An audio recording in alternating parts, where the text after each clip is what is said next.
Hello, everyone, and welcome to our Saturn Slam review Takeover Orlando predictions. Whew. Been a while since the last Takeover. That's only partially true. Uh, it was before the Royal Rumble, so it Yeah. wasn't too terribly long. But we didn't review it, so there's that. Nor did we do predictions for it. We owe it to you. We do. We need to get back to doing these takeovers. There's so few takeovers in a year. We really have no excuse for missing one. Mm-hmm. Yet we did. So Unexcusable. yeah. So this is a pretty small card, as most takeover shows are. But it's only a 2-hour show and gives more time for the matches. So first off, we have a match that was added pretty late, and that is the 8-person tag between Ty Dillinger, Roderick Strong, No Way Jose, and the newcomer Ruby Riott versus Sanity, consisting of Eric Young, Killian Dane, Alexander Wolf, and Nikki Cross. Takeovers don't have the prevalent theme of babyface goes over. And I think it'd be silly to beat Sanity right now. Although this is Ruby Riott's first match, so old school booking dictates that she go over. But maybe they don't do that. I mean, she can Yeah. just not get pinned, and I guess it's all the same. So I'm going to go with Sanity in this one. Seems For reasonable. me, just makes sense. It would like they're building them up to something. I think Eric Young eventually is going to find himself in the NXT title picture, and as far as the tag team division is concerned, they need depth. So Killian Dane and Alexander Wolf could be in the mix there. So we want to keep them strong. Next match on the card: Aleister Black, the former Tommy End, versus Andrade Cien Almas, in a match that's weird because I don't think Aleister Black is a face. I mean, he'll be over, uh, but his vignettes don't scream to me babyface. He's kind of like apocalyptic and slightly satanic in nature in the vignettes. But this should be a good match. I would say that Aleister Black / Tommy End is the closest approximation to my own wrestling style found out there. He's a lot better than I ever was, but it's similar sort of moves.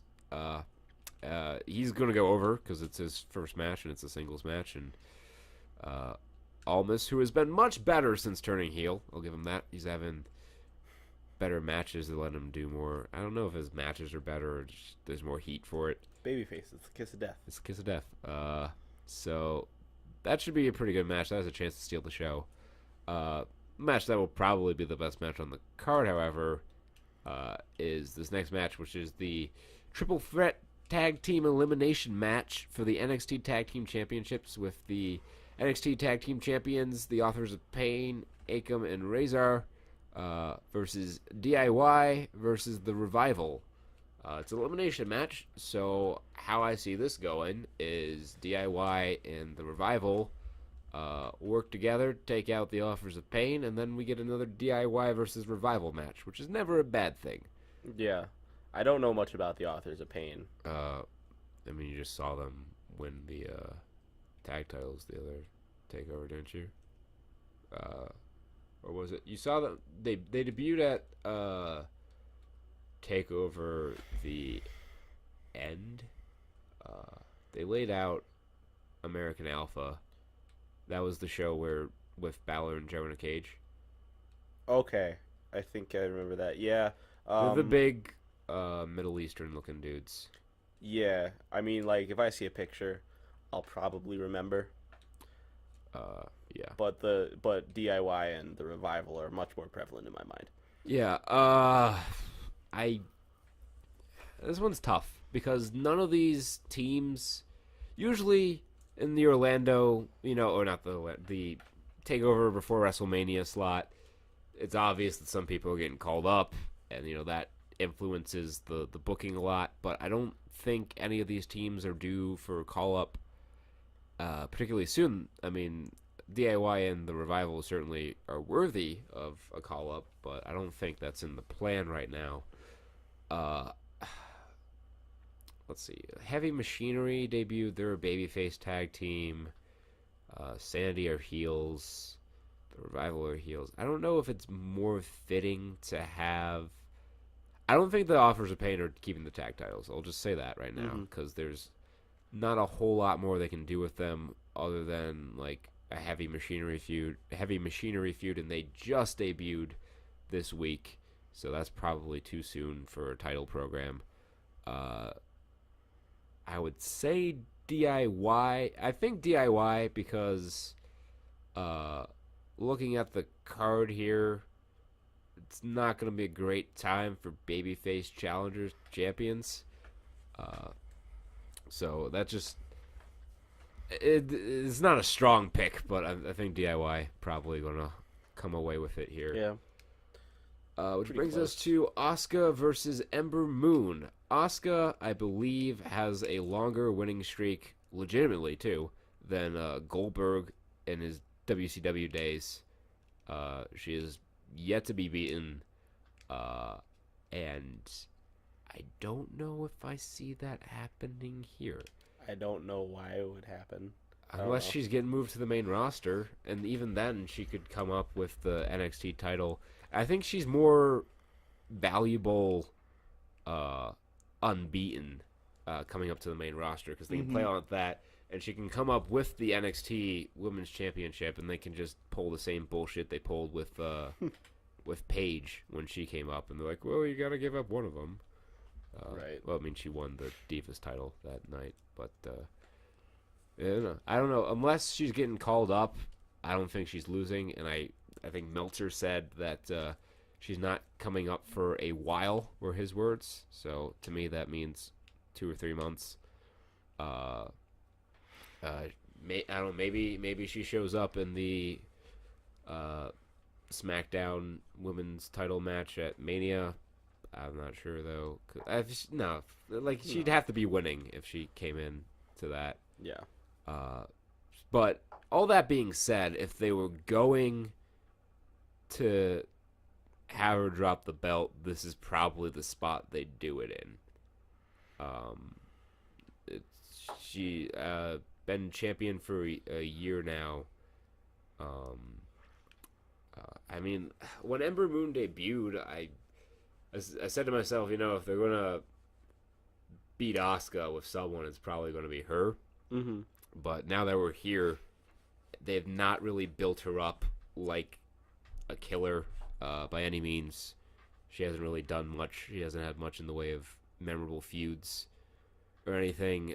She's got the cool finish, but I don't know if that's enough to put the belts on her. And if you put the belt on her, well, I guess the problem with Asuka is that she's booked too strong. And she's already beaten everybody else who could conceivably challenge for the title.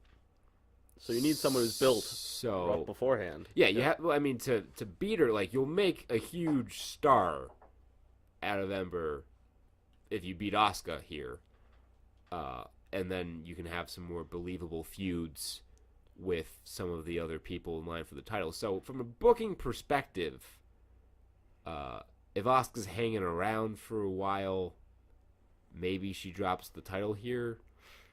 But I don't know. It's hard for me. I've picked against Asuka before. Like when they did that Fatal 4-Way, I'm like, surely, if you can get the title off her without pinning her, this is where it's going to go down. But no, she just beat 2 people by herself, essentially, and kept the title. So, No problem there. I've learned my lesson, and I'm not going to pick against Asuka here. So I'm going to pick Asuka,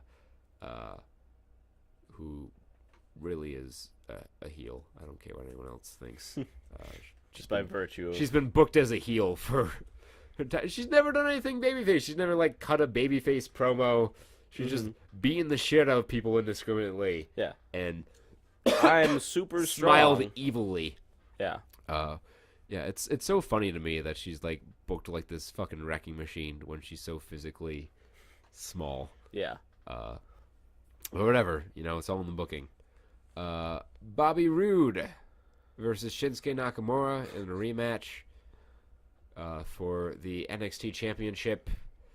This has kind of been a disappointing build to a title feud on what is probably, your second biggest takeover special of the year. It's pretty much the same place they were at before in San Antonio. Just now, Roode's champion.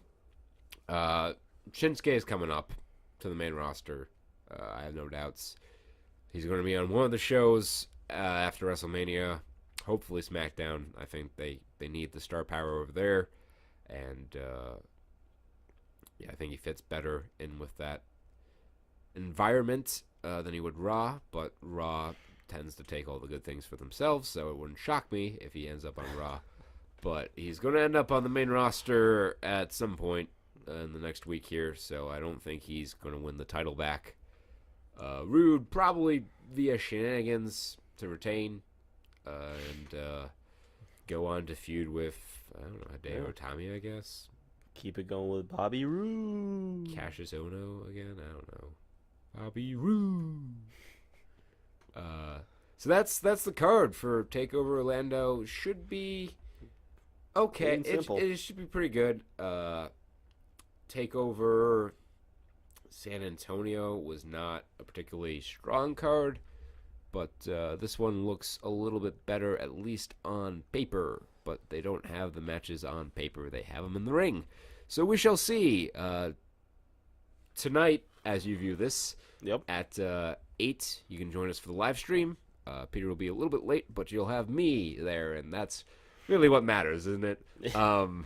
I'll make my run in about half an hour into the show. Oh, it's Peter with the briefcase. He's cashing in.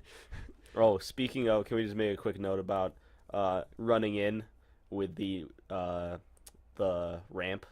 Oh yeah, the fucking WrestleMania ramp and how crazy that's going to be. We'll talk about that when we do the WrestleMania predictions. But Takeover tonight at 8. Don't know why I look at my watch because it's the day before and it is 10:50. Tapings, yeah. So join us for that. Should be a good time. We'll see you all then.